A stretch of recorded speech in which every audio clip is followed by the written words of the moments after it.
Hi hello ನಮಸ್ತೆ. ಆಗ್ರಯೋಗಿ ವರ್ಲ್ಡ್ಗೆ ಸ್ವಾಗತ. ಎಲ್ಲರೂ ಚೆನ್ನಾಗಿದ್ದೀರಾ? ಇವತ್ತು 3ರಿಂದ 3 ಚುಕ್ಕಿಯ ರಂಗೋಲಿಯನ್ನು ಬಿಡಿಸೋಣ ಬನ್ನಿ. ಈ ರಂಗೋಲಿಯನ್ನು ದೇವರನ್ನು ಆಹ್ವಾನಿಸುವುದಕ್ಕೋಸ್ಕರ ಹಾಕುತ್ತಾರೆ. ಕಮಲದ ರಂಗೋಲಿ ಅಂದರೆ ಲಕ್ಷ್ಮೀ ದೇವಿಯ ಆಸನ. ಮನೆಗೆ, ದೇವರ ಕೋಣೆಗೆ ಲಕ್ಷ್ಮಿ ಬರಲಿ ಅಂತ ಹಾಕುತ್ತಾರೆ. ಸಕಾರಾತ್ಮಕ ಶಕ್ತಿಯನ್ನು ಕೂಡ ಈ ರಂಗೋಲಿ ತರುತ್ತೆ.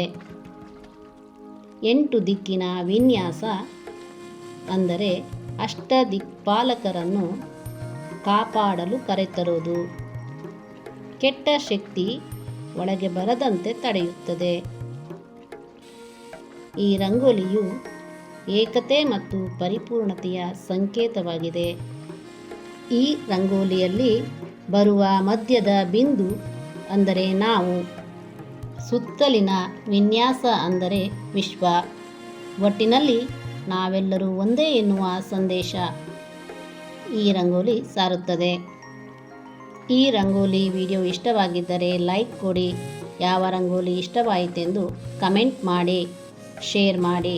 ನೀವು ಹೊಸಬರಾಗಿದ್ದಲ್ಲಿ ಹೆಚ್ಚಿನ ರಂಗೋಲಿ ವಿಡಿಯೋಗಾಗಿ ಚಾನಲ್ ಸಬ್ಸ್ಕ್ರೈಬ್ ಮಾಡಿ, ಬೆಲ್ ಐಕಾನ್ ಒತ್ತಿ.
ಈ ರಂಗೋಲಿ ವಿಡಿಯೋವನ್ನು ಪೂರ್ತಿಯಾಗಿ ನೋಡಿದ್ದಕ್ಕೆ ತುಂಬು ಹೃದಯದ ಧನ್ಯವಾದಗಳು.